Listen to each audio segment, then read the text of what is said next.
Are you struggling to lose weight with your current daily routine? In this video, I'm gonna give you 5 tips on how to reduce excess body fat from the comfort of your own home with no equipment required. Check it out.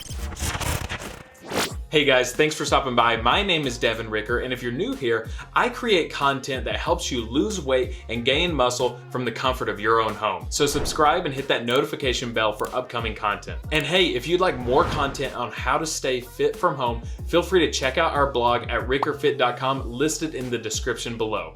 Let's jump into it. Tip number 1, step goals. A recent study showed that the more steps that you get, the longer you're likely to live. People that got less than 3,000 steps per day were less likely to live as long as 8,000 plus, essentially saying that more steps equals lower all-cause mortality. And if that's the case, that means steps are extremely important. So where do you start? The first thing I want you to do is track where you already are. Usually your phone or your watch, something like that, has already been tracking for you. So if you just go back in and maybe look up and tally average the past few weeks, let's see where you are. If you're around 2,000 or 3,000 steps, that's great. So that's your baseline. So for the next month, what you can do is start to aim for a little bit higher. So every day, instead of getting 2,000 to 3,000, let's try to get 3,000 to 4,000 steps per day. And then make sure you're tracking that the whole time for accountability. And then from there, take it up about 500 steps each month until you reach whatever your ultimate goal is. Probably should be somewhere around 6,000 to 8,000 to even 10,000, depending on who you are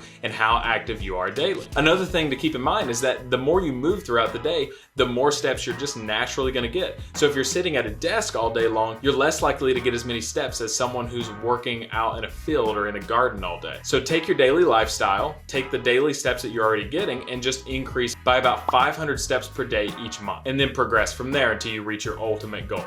Tip number 2, start a body weight training program. What does that look like? I'm sure you've probably tried push-ups or sit-ups or something like that before. Yeah, that counts. That's a body weight exercise program. So all you have to do is just create a training program based off of that. And here's what I recommend. I recommend about 6 to 10 different exercises, about 3 sets each, and go to about 10 to 15 reps depending on how difficult it is for you. If it's too easy, take up the reps. You can go up to 20, 25, or 30. If it's too hard, you can take it down or you can do a variation. For instance, if you can't do a full push-up, do a push-up on a wall. Track this the same way that you did with your steps. Make sure to write everything down. Write down the exercise, write down the sets, write down the reps, and track it for a month. See how you do. I encourage you to create that program and stick with that same plan for 1 full month. And then from there, switch it up. People do this wrong. They usually switch it up too often or never at all.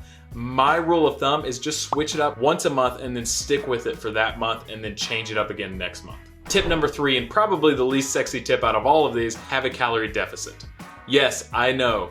Calorie deficit, everyone talks about it. That is literally the way to lose weight no matter who you are or what you're doing. You see a lot of different fad diets out there, and yes, they work, but they work because they place you on a calorie deficit. It just looks different from intermittent fasting to the paleo diet to keto or whatever. It's all about having a calorie deficit. So pick one that works for you, or just track your nutrition over a few weeks and then gently cut out a little bit. It's like the opposite of your step goals. You track it for a few weeks, you get a baseline, and then instead of adding something, you're gonna be taking stuff away. So take out about 500 calories, still eat the same, but take out like 500. That's a really simple way to do it. Tip number 4, get accountability. It can be really daunting to start a new program on your own, especially if you're not really sure what you're doing. So make sure that you surround yourself with people that are gonna encourage you. So that could be a friend, that could be a spouse, that could be a trainer, it could be a partner, it could be whatever. As long as that person is encouraging and has good communication with you. Try to make it someone that's like-minded and has goals of their own in the gym as well.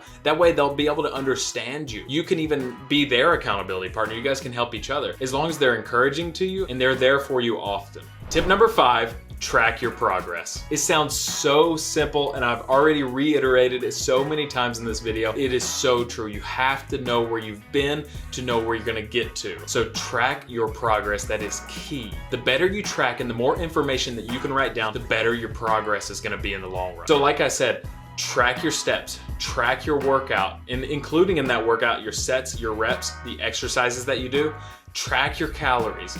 Do all of that. And when you're starting into this, it may be really difficult, and that's okay. That's what tip number 4 was for, to get that accountability partner to encourage you and give you motivation to do this, or to even help you and maybe even do it for you. That's what trainers are for. And you'll thank yourself down the road for doing this. You're gonna inspire so many people with your journey. They're gonna see your progress pictures. They're gonna see your weights, your numbers. They're gonna see how far you've come, and they're gonna get inspired themselves, and you're gonna have this story that you can tell other people. And the more you track, the more you can inspire. And above all, it's important to stay optimistic. Optimism matters. In fact, optimism is so important that I dedicated a full video right here, and you can click on that and learn more about optimism for yourself. Smash that like button and subscribe for more content on how you can stay healthy from the comfort of your own home. Thanks for watching.